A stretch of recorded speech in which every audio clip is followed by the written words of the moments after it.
नमस्कार। मुकाबला में मैं कादम्बिनी शर्मा हूं आपके साथ। अलवर में अभी एक दूध कारोबारियों पर कुछ लोगों ने, गौरक्षकों ने हमला किया। उनमें से एक शख्स पहलू खान को इतनी चोट आई कि उनकी मौत हो गई।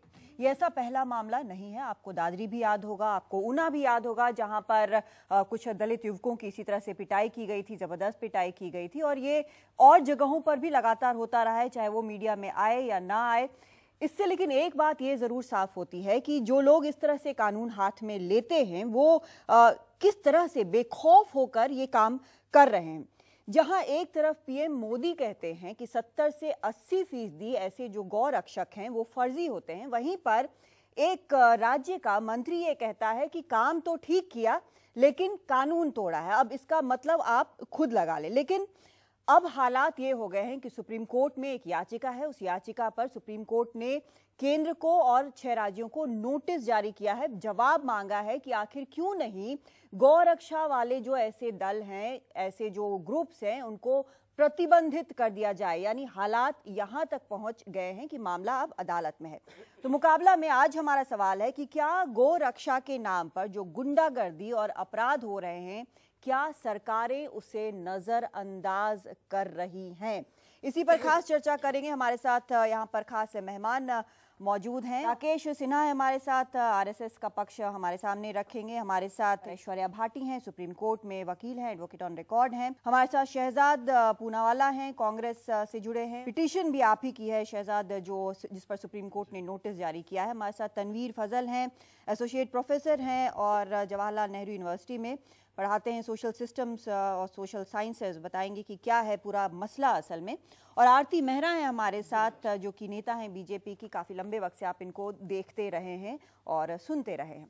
सबसे पहले शहजाद, क्योंकि आपकी पिटीशन है, मैं आपसे जानना चाहती हूँ कि क्या ऐसी वजह रही कि आप कोर्ट गए? क्या आपको ये आपने कोशिश नहीं की कि सरकारों से बात करें या जो स्टेक होल्डर्स जिनको चुनकर हम भेजते हैं उनसे बात करें, या फिर इस तरह से कोई एजिटेशन चलाएं?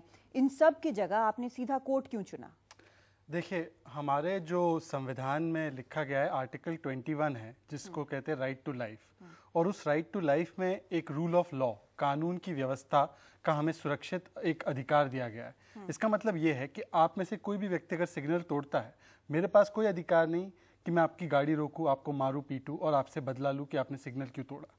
ये हिफाजत करनी इस रूल ऑफ लॉ की बहुत ज़रूरी है, क्योंकि जिन देशों में नहीं होती है इसकी हिफाजत, वो देश लोकतंत्र नहीं रहते। आप अफगानिस्तान देखिए, पाकिस्तान देखिए, वहाँ पे कोई भी किसी को चलते फिरते मार सकता है। तो इसलिए ये मुल्क, हमारा जो जमहूरियत है, वो रूल ऑफ लॉ की वजह से है।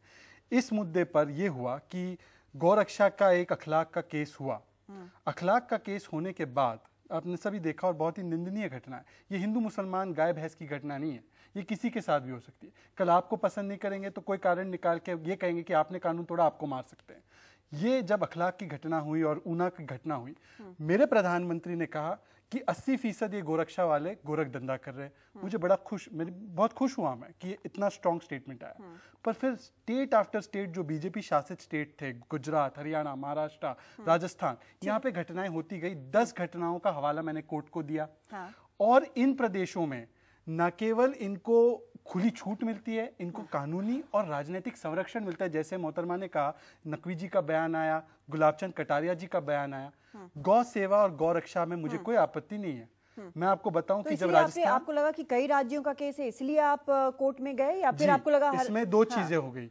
मोदी जी के इतने बड़े बयान के बाद भी, और उन्होंने कहा था डोसियर बनाने के लिए सबको, उन्होंने कोई कार्रवाई उस पर की नहीं। अखलाक के मरने के बाद वो बेटा उसका एयरफोर्स में था, पर उसके हत्यारे के शव पर महेश शर्मा जी, हमारे केंद्रीय मंत्री, तिरंगा चढ़ाने चले गए। फिर मुझे लगा कि मोदी जी कह तो कुछ रहे पर हो कुछ और रहा है। आरती मेहरा, आपसे इस पर हम जवाब चाहेंगे कि जब खुद हमारे देश के प्रधानमंत्री ये कहते हैं कि 70 से 80% जो गौ रक्षक हैं वो फर्जी है, फिर कोई मिनिस्टर इस तरह के बयान कैसे देता है किसी राज्य का कि जो काम कर रहे हैं वो ठीक कर रहे हैं?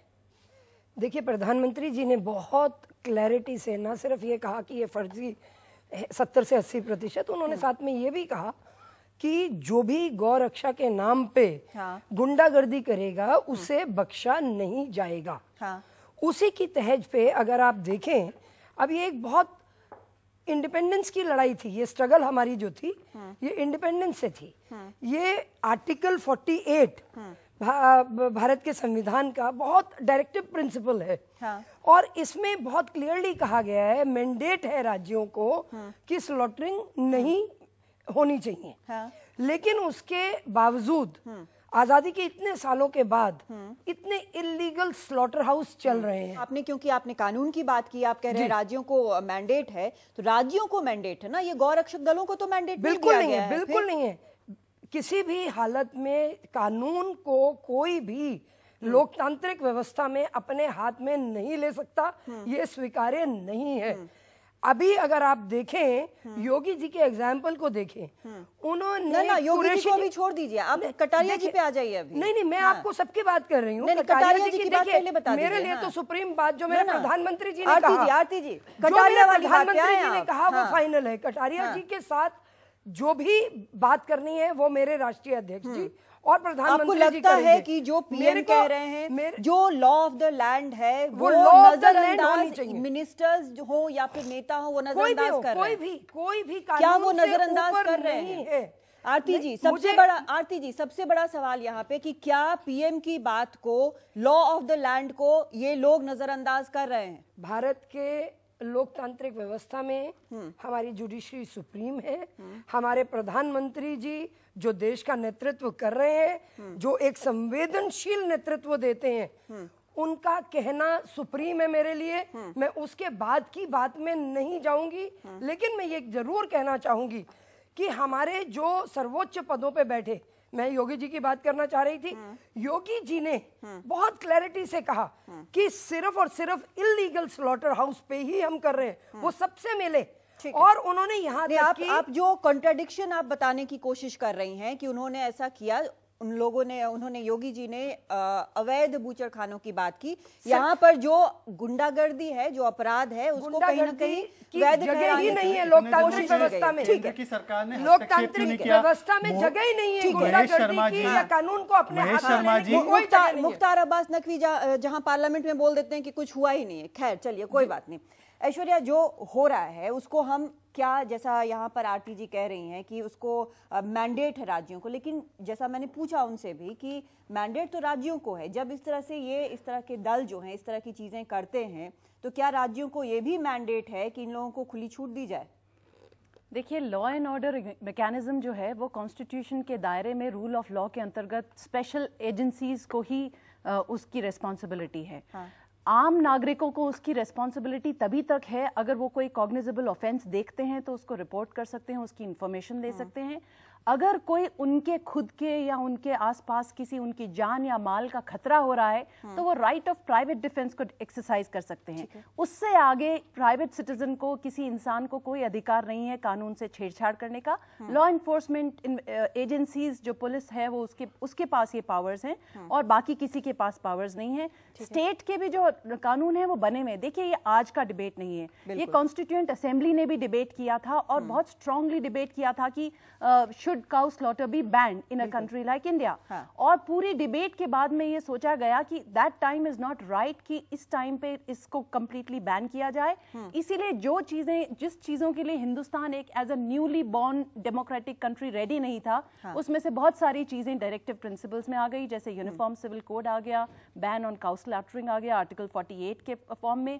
अब आर्टिकल 48 के बाद में जो कॉन्स्टिट्यूशन का 7th शेड्यूल है उसमें 3 लिस्टें हैं कि यूनियन कहाँ कानून बनाएगा, स्टेट कहाँ कानून बनाएगा और कॉन्करेंट लिस्ट। तो स्टेट लिस्ट में एंट्री 15 के हिसाब से कई सारे स्टेट्स ने, ऑलमोस्ट 24 स्टेट्स ने इसको बैन किया है और उन कई स्टेट्स में रेगुलेशन है, कई स्टेट्स में कंप्लीट बैन है और कई स्टेट्स में रेगुलेशन है। और ये इशू इनफैक्ट सुप्रीम कोर्ट के सामने एग्जामिन भी हुआ था 2005 में। कॉन्स्टिट्यूशन बेंच का डिसीजन है, 7 जजेस of supreme court sat on this. और गुजरात में एक अमेंडमेंट लाया गया था कानून में। पहले कानून ये था कि खाली 18 साल से जो कम उम्र के जो हैं उनको प्रोटेक्शन है, उनकी स्लॉटरिंग नहीं होगी, milching animals, cause and bovine animals. लेकिन बाद में अमेंडमेंट लाया गया कि 18 इयर्स से जो ज्यादा हैं उनका भी नहीं होएगा, कंप्लीट बैन हो गया। उसकी कॉन्स्टिट्यूशनल वैलिडिटी चैलेंज हुई थी और सुप्रीम कोर्ट के 7 जजेस ने 2005 में उसकी कॉन्स्टिट्यूशनल वैलिडिटी को अपहोल्ड किया और बोला कि ये फंडामेंटल राइट पे कोई वायलेशन नहीं है। पर देखिए वो एक अलग एस्पेक्ट, वो एक पॉलिसी डिसीजन है। पॉलिसी डिसीजन लेके स्टेट्स अगर लॉ बना रही हैं तो उसको अपहोल्ड भी किया है। राकेश जी, आपसे जानना चाहती हूँ, जब पीएम ने ये बात कही थी कि 70 से 80% जो गौरक्षक होते हैं वो फर्जी होते हैं, कुछ और गोरख धंधा करते हैं और दिन में गौरक्षा करने चले आते हैं, अपनी अपनी दुकान खोले बैठे हैं, अगर कुंडली निकाली जाए तो पता नहीं क्या क्या निकले। लेकिन उसके बाद जो मोहन भागवत हैं उन्होंने कहा था कि बहुत सारे अच्छे लोग भी काऊ प्रोटेक्शन के लिए काम कर रहे हैं और उनको इससे जो ट्रबल मेकर्स हैं उनके साथ कंपेयर नहीं करना चाहिए। तो कोई ऐसा स्पेशल तरीका है कि अब ये डिस्क्राइब किया जा सके कि कौन से बहुत अच्छे लोग हैं और कौन से बहुत बुरे लोग हैं? क्योंकि जहाँ तक लगता है कि जिस तरह से मारपीट हो रही है ये तो फिर बुरे ही लोग हो सकते हैं। देखिए, इस देश में बहुत से ऐसे लोग हैं जो बेनाम लोग हैं, चाहे वो सामान्य नागरिक हों, संत हों, वो बड़ी बड़ी गौशालाएं चला रहे हैं। आप राजस्थान में देखिए, नोएडा में जाकर देखिए, और ऐसे लोग बहुत ही अच्छा काम कर रहे हैं। हाँ। इसमें दो राय नहीं है। ठीक है। जिस देश में लोकतंत्र है, रूल ऑफ लॉ है, जिसमें कहते हैं कानून का राज, उसमें निजी सेना का कोई स्थान नहीं होता है, प्राइवेट आर्मी का कोई स्थान नहीं होता है। यदि प्राइवेट आर्मी हम बनाएंगे, कल ऐश्वर्या जी बनाएंगे, कल कोई और बनाएगा, और ये कॉन्फ्लिक्ट होगा। इसलिए कानून को सबसे ऊपर रखा है। कानून इम्पर्सनल है। इनको शह कहाँ से मिल? मैं बता रहा हूँ। हाँ। देखिए, दिक्कत कहाँ होती है, जो जिस बात को मार्क करना चाहिए। हमें एक कंसेंसस बना है कि कोई आतंकवादी पकड़ा जाता है और किसी ने उसका धर्म का नाम लिया तो हम सब उसको कंडेम्ड करते हैं, कहते हैं आतंकवाद का कोई धर्म नहीं होता।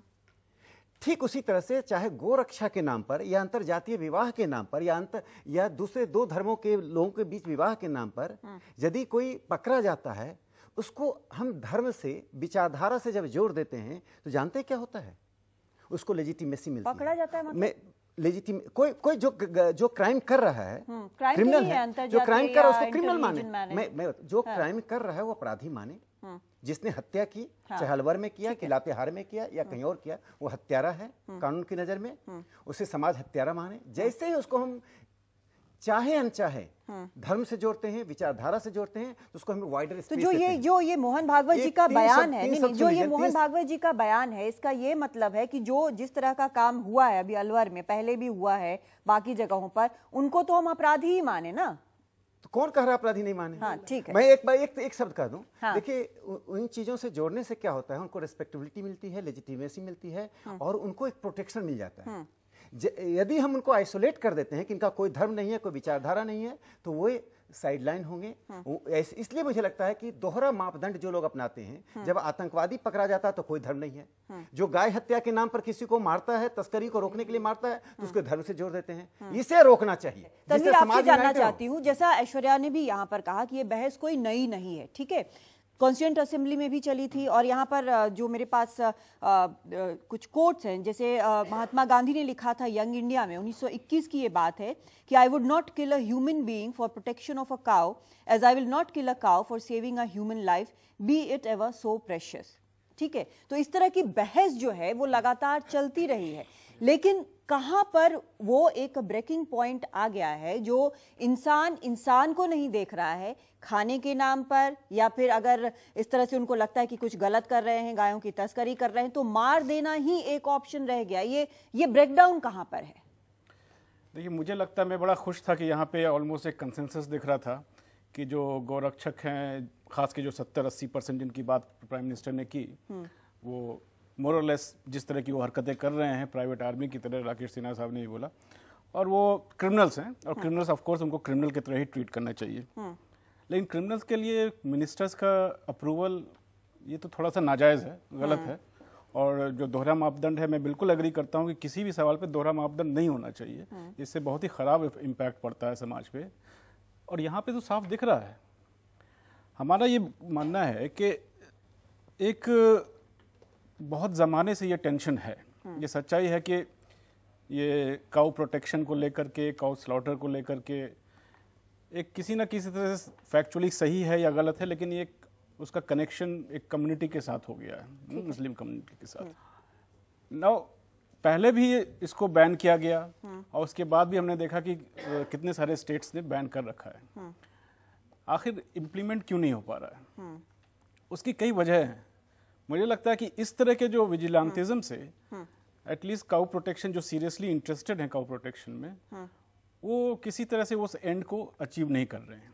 उनका पर्पस कुछ और है। हाँ। उनका पर्पस समाज में पोलराइज करना है। हाँ। वो किसी पॉलिटिकल एजेंडा से कर रहे हैं या आपसी किसी तरह के टेंशन की वजह से कर रहे हैं, कोई लोकल टेंशन है या कोई लार्जर एजेंडा है, वो तो इन्वेस्टिगेशन की बात है। यहाँ पर कयास लगाना ठीक नहीं है। लेकिन मैं जस्ट एक चीज बोलना चाह रहा हूँ कि अगर आप सीरियस है कॉप प्रोटेक्शन को लेकर के, तो यहाँ पे आप देखिए, सबसे पहले बात फैक्ट्स जो बता रहे हैं, 2007 से लेकर 2012 के बीच में जो लाइव स्टॉक का सेंसस हुआ, 2007 से लेकर 2012 के बीच में काऊ पॉपुलेशन जो है वो 7% बढ़ी है, घटी नहीं है। इस बीच लाइव स्टॉक की, टोटल लाइव स्टॉक की, जिसमें कि बहुत तरह के जानवर हैं, उनकी घटी है 3.3%। अच्छा। और उस जब सबकी घट रही है, वहाँ पे काऊ की पॉपुलेशन जो है, फीमेल काऊ की खास के, वो बढ़ रही है। तो इसका मतलब ये है कि जो हम सोच रहे हैं कि मैस लेवल पे काऊ स्मगलिंग हो रही है, मैस लेवल पे यहाँ पर काऊ स्लॉटर हो रहा है, वो सच्चाई नहीं है। मुझे ब्रेक लेना है, ब्रेक के बाद लौटेंगे, हम ये चर्चा जारी रखेंगे और सवाल भी हमारे साथ यहाँ बहुत सारे हमारे दर्शक हैं, उनसे सवाल भी लेंगे एक ब्रेक के बाद।